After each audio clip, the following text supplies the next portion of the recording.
परमेश्वर का धन्यवाद हो। परमेश्वर की दया से, परमेश्वर के अनुग्रह से आज हम फिर से परमेश्वर के वचन के द्वारा परमेश्वर की बात को सुनने, जानने और समझने के लिए उसकी हजूरी में उपस्थित हुए हैं, ताकि परमेश्वर के वचन के द्वारा उसकी बात को सुनकर समझ सके,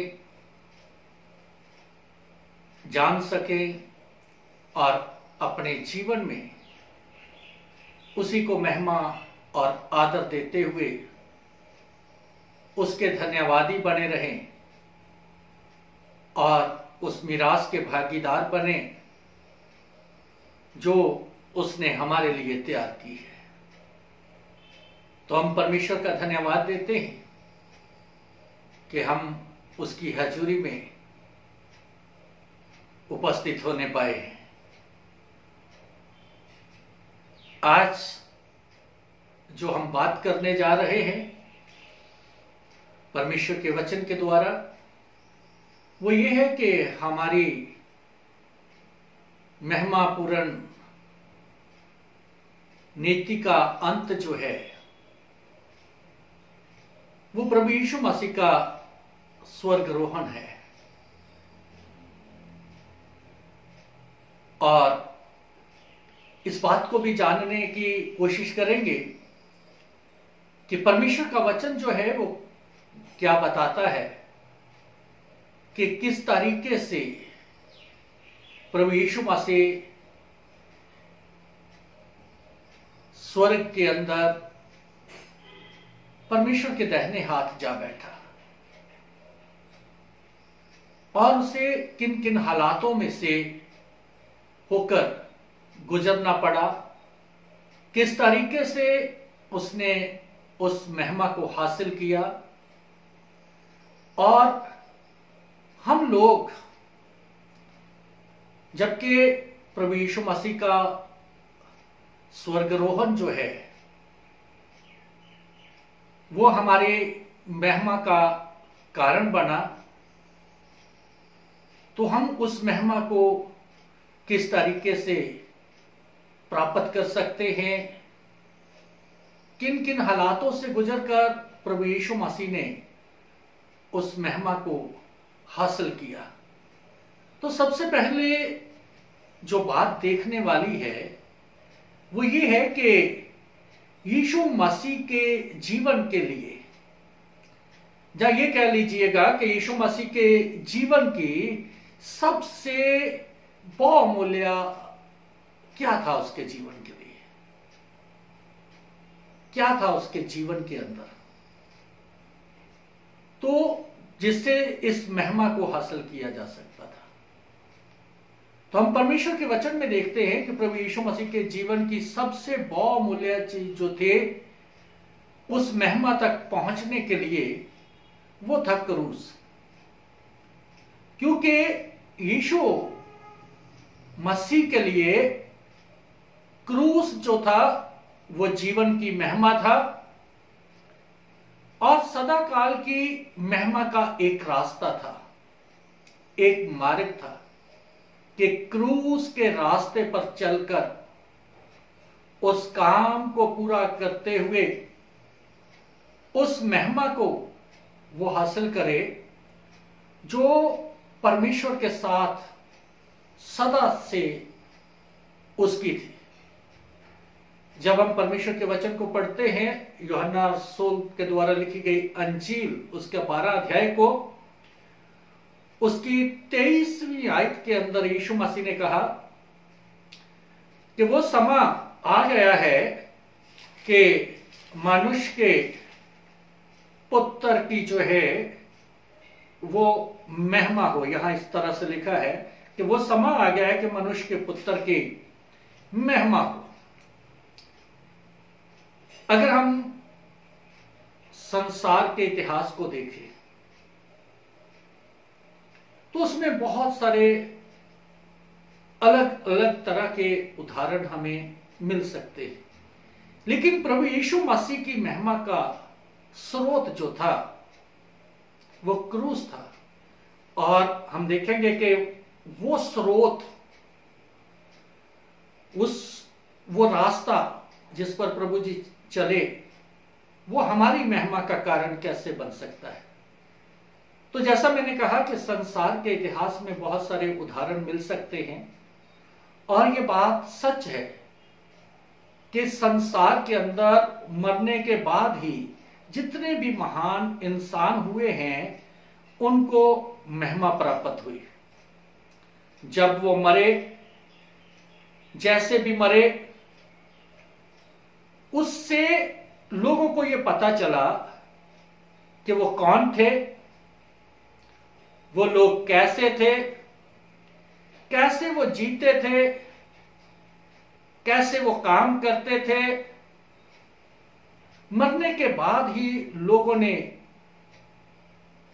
उनको जाना, उससे पहले ना उन्हें समझा, बल्कि अपराधी के रूप में देखा। उन पर ताड़नाएं की गई, उन्हें दंड दिए गए, लेकिन जब वो मर गए तो उस चीज को वो समझ नहीं पाए उनकी शहीदी के बाद। लेकिन जब हम यीशु मसीह के बारे में देखते हैं तो यीशु मसीह शहीद नहीं था। उसकी मृत्यु क्रूस के पास जब वो हुई, तो जब सेनापति उसके पास खड़ा था, उसने उसे देखकर ये कहा था कि सचमुच ये परमेश्वर का पुत्र था। क्यों? इसलिए क्योंकि यीशु के लिए क्रूस महिमा था।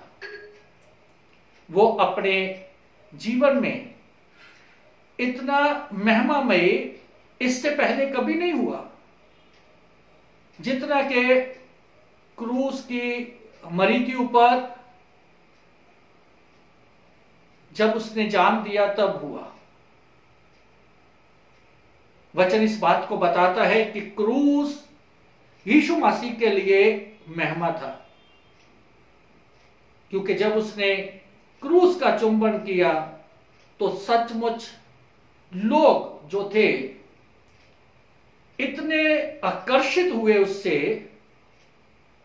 जितना उसके जीते जी नहीं हुए थे। और आज भी ये बात जो है वो सच है कि उसके क्रूस की कथा जो है वो उन लोगों के लिए जो उसे जान गए, जो उसे पहचान गए, उनके जीवन की सामर्थ्य बन जाती है, ताकत बन जाती है। तो यहां पर हम परमेश्वर के वचन में देखते हैं कि यीशु मसीह के लिए क्रूस जो था वो महिमा था, इसलिए कि उस क्रूस के ऊपर उसका कार्य जो था, उसका काम जो था वो पूरा हुआ।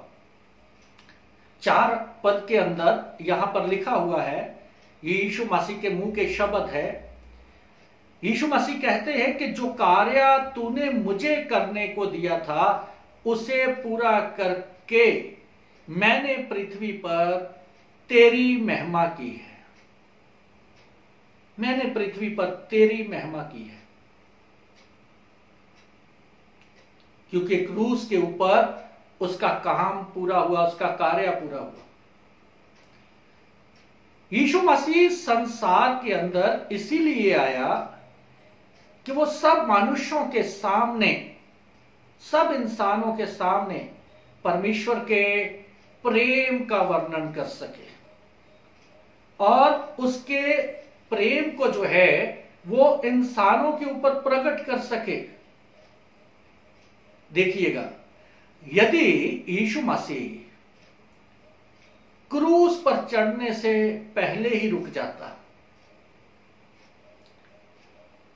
तो उसका काम पूरा नहीं होता,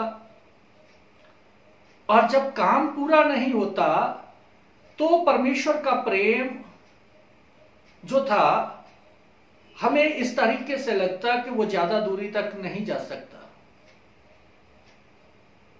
क्रूस पर चढ़कर यीशु मसीह ने पूरे संसार के अंदर ये साबित कर दिया कि परमेश्वर का प्रेम जो है अधिकतम दूरी तक जा सकता है, उसकी कोई सीमा जो है वो नहीं है। परमेश्वर का प्रेम मेरे और आपके लिए दुख उठाने और मरने को तैयार था, अपनी जान देने को तैयार था, अपने बेटे की जान कुर्बान करने तक तैयार था। परमेश्वर के प्रेम की कोई सीमा नहीं है। वो इतना प्यार करता है मेरे से, आपसे, कि उसने अपने बेटे को इस काम के लिए संसार में भेजा। और उसी बेटे ने, जो आज स्वर्ग में है, उसके दाहिनी ओर विराजमान है, उसने उसके दिए हुए काम को उसमें होकर पूरा किया। उसने परमेश्वर के प्रेम को इंसानों के ऊपर, मेरे और आपके ऊपर इस रीति से प्रकट कर दिया कि उस क्रूस के द्वारा इंसानों को परमेश्वर के प्रेम का निश्चय जो है वो हो जाए, भरोसा हो जाए। उसने एक विश्वास करने के लिए विवश कर दिया, मजबूर कर दिया। और यीशु मसीह का काम इस तरीके से पूरा हुआ। और उस क्रूस के ऊपर जो उसने चढ़कर ये काम किया, उस महिमा को जो आदि काल से परमेश्वर के साथ ही पाने के लिए उसे पूरा किया। और क्रूस जो था वो ही यीशु मसीह की महिमा का कारण बना, वही उसकी महिमा था। क्योंकि जब हम पहले पद को पढ़ते हैं यहाँ पे यूहन्ना 17 अध्याय के 1 से 11 पद तक, आज हम थोड़ा इसमें से देखते हैं। तो पहले पद को जब हम पढ़ते हैं तो लिखा हुआ है कि हे पिता, अपने पुत्र की महिमा कर, कि पुत्र भी तेरी महिमा करे। हमने पहले देखा है कि क्रूस के द्वारा परमेश्वर ने यीशु मसीह की महिमा किया जब वो क्रूस के ऊपर चढ़ा। लेकिन प्रश्न ये उठता है कि यीशु ने क्रूस से परमेश्वर पिता की महिमा कैसे हुई? परमेश्वर की महिमा करने का एक ही रास्ता था, और वो ये था कि परमेश्वर की आज्ञा का पालन करना। उदाहरण के लिए हम देख सकते हैं, एक बच्चा जो होता है, जब वो अपने माता पिता की आज्ञा का पालन करता है तो वो उनकी महिमा करता है, और उस महिमा से उस बच्चे को महिमा मिलती है। नागरिक अपने देश का कानून पालन करने से महिमा का कारण बनता है। इसी तरीके से जो एक स्टूडेंट होता है, अगर वो अपने शिक्षक की शिक्षाओं का पालन करता है तो उससे महिमा मिलती है, और उस महिमा से उसके शिक्षक को भी महिमा मिलती है, उसकी होती है महिमा। तो यीशु मसीह ने अपने पूर्ण और सिद्ध आज्ञा पालन से परमेश्वर की महिमा किया, परमेश्वर को आदर दिया और उसकी आज्ञा का पालन हुआ। जब हम परमेश्वर के वचन को पढ़ते हैं तो हमें पता चलता है कि अगर यीशु मसीह चाहता तो वो उस क्रूस पर चढ़ने से रुक सकता था। जब हम यीशु के अंतिम दिनों के बारे में देखते हैं, क्रूस पर चढ़ने से पहले, उसके पकड़वाए जाने के बाद, तो हम देखते हैं कि उस पर मुकदमे हुए, उसे अदालत में ले जाया गया। और जब हम क्रूस का वर्णन जो है वो देखते हैं, जब पढ़ते हैं, उस कार्य को देखते हैं जो उसने पूरा किया, तो हम इस बात के लिए मजबूर हो जाते हैं कहने के लिए कि देखो कि वो परमेश्वर से कितना प्रेम करता था कि उसकी आज्ञा के लिए, आज्ञा पूरी करने के लिए, उस दिए हुए काम को पूरा करने के लिए उसने अपने आप को क्रूस पर चढ़ने दिया। अब यहां पर आज्ञा पालन की सीमा देखिएगा किस हद तक पहुंची है। और यीशु मसीह ने पूरी आज्ञा पालन के द्वारा यहां परमेश्वर की महिमा किया, क्योंकि वो जैसा मैंने शुरू में बताया कि क्रूस एक वो रास्ता था उसका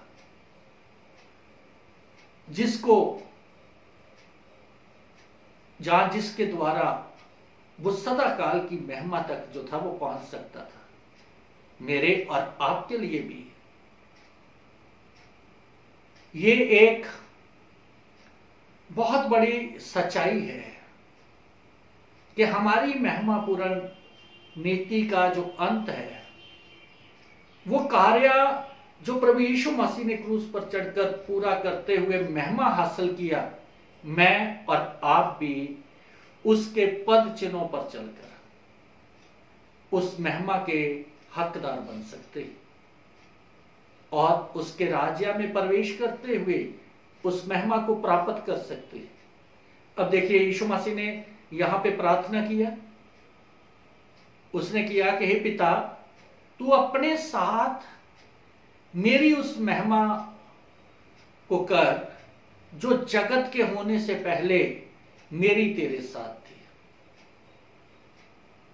तो इस बात से पता चलता है कि ना सिर्फ क्रूस ही जो था, सब कामों का अंत जो था, सिर्फ क्रूस ही नहीं था, इसके आगे भी था कुछ।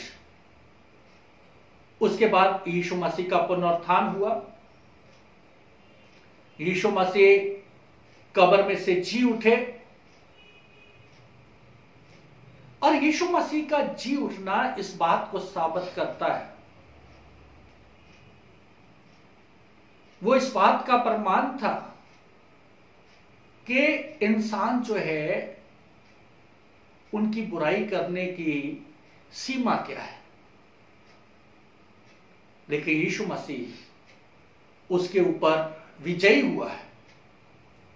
यानी कि परमेश्वर क्रूस की ओर इशारा करते हुए यह कह सकता है कि देखो मेरे पुत्र को देखो, मेरे प्रिया को देखो, मेरे भेजे हुए को देखो कि मैं उस पर कैसा गर्व कर सकता हूं कि वो मेरा पुत्र है।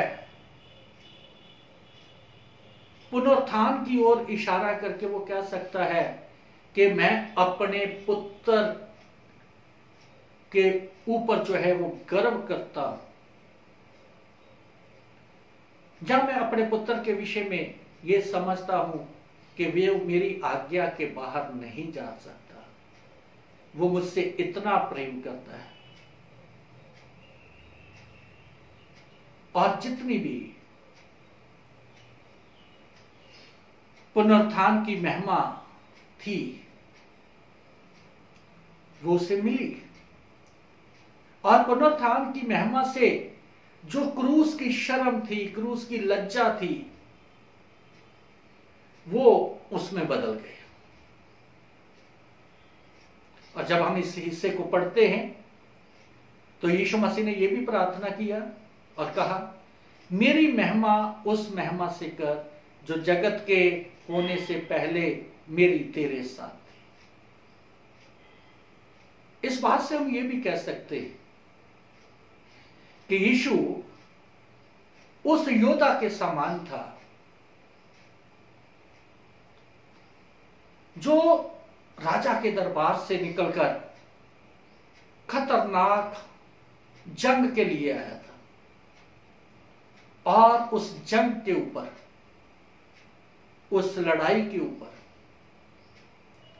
वो फिर विजय हासिल करके वापस लौट गया।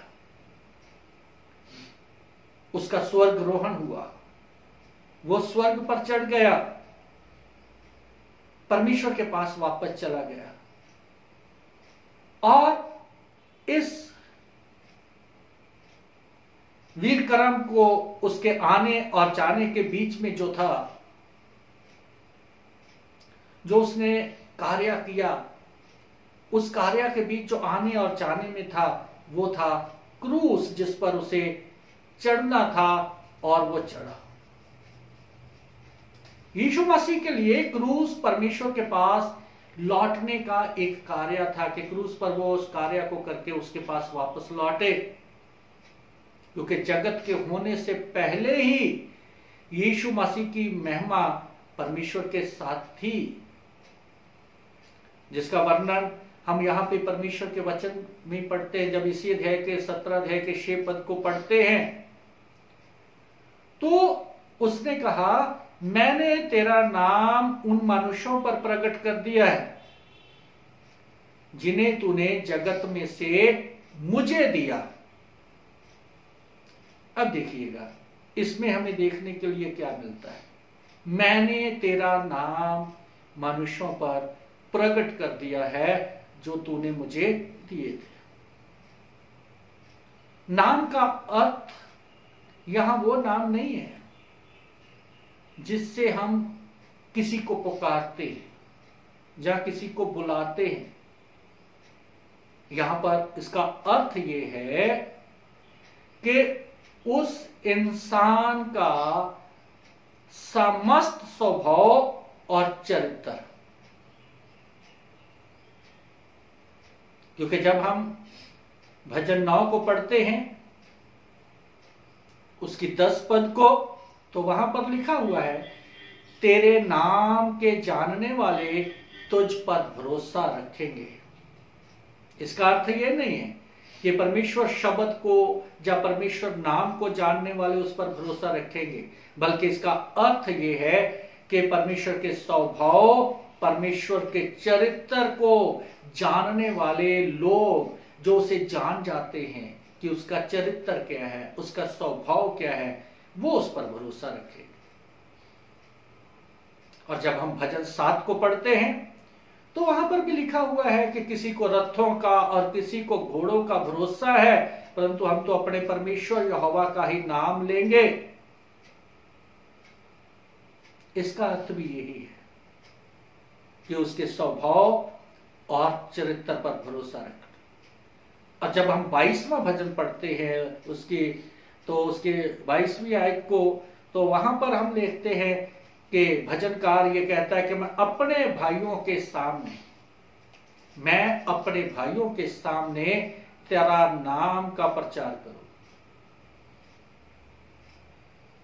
और जब हम इस भजन को पढ़ते हैं, तो यहूदी लोग मसीह यीशु के संबंध में यहां भविष्यवाणी समझते हैं और मसीह के काम को प्रकट करने वाला भजन जो है वो मानते हैं। इसका अर्थ ये हुआ कि मसीह यीशु का काम इंसानों में परमेश्वर को प्रकट करना था। यह बताना था कि परमेश्वर जो है वो कैसा है, परमेश्वर जो है उसका चरित्र कैसा है, परमेश्वर जो है उसका स्वभाव कैसा है। यशाया 52 की 6 में हम पाते हैं कि यशाया के नए युग का जब दर्शन देखता है, तो वहां लिखा हुआ है, मेरी प्रजा का नाम, मेरी प्रजा जो है मेरा नाम जान लेगी। यानी कि नए युग का, स्वर्ग युग में लोग जो हैं वो पूरी तरह सच्चे रूप में उसे जानेंगे कि परमेश्वर कैसा है। इसलिए जब यीशु मसीह कहते हैं कि मैंने तेरा काम मनुष्यों पर प्रकट किया है, तो यीशु मसीह ये कह रहे हैं कि मैंने लोगों को तैयार किया है, लोगों को बताया है परमेश्वर के बारे में। और परमेश्वर के काम से जानू करवाया है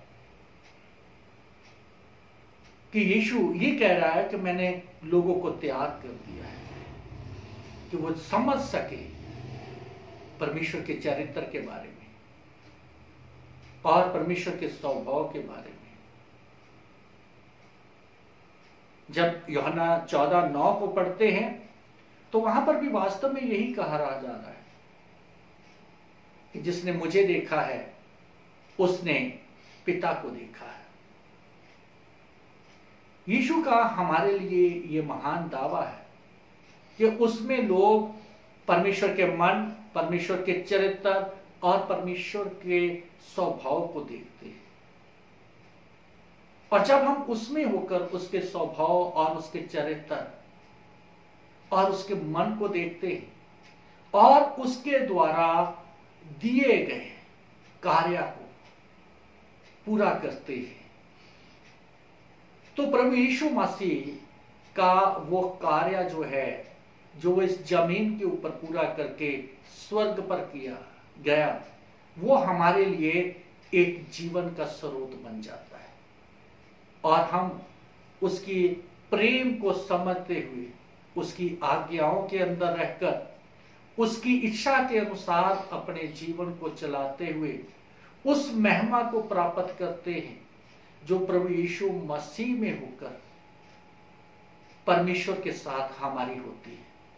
तो हमारी महिमापूर्ण नीति का जो अंत है वो प्रभु यीशु मसीह ने सारे कामों को पूरा करने के बाद उस स्वर्ग में पहुंचने तक जो है वो पूरा किया है कि हम उसके पद चिन्हों पर चलकर उस महिमा में जो है वो प्रवेश करने पाए, जो आदि से परमेश्वर ने हमारे लिए जो है प्रभु यीशु मसीह के द्वारा तैयार किया। खुदा करे कि हम सब लोग जो है इस चीज को समझें और उस महिमा को हासिल करते हुए उसके राज्य में सदा के लिए रहने के लिए और उस महिमा को प्राप्त करने के लिए तैयार हो जाए। खुदा आप सबको आशीष दे। आमीन।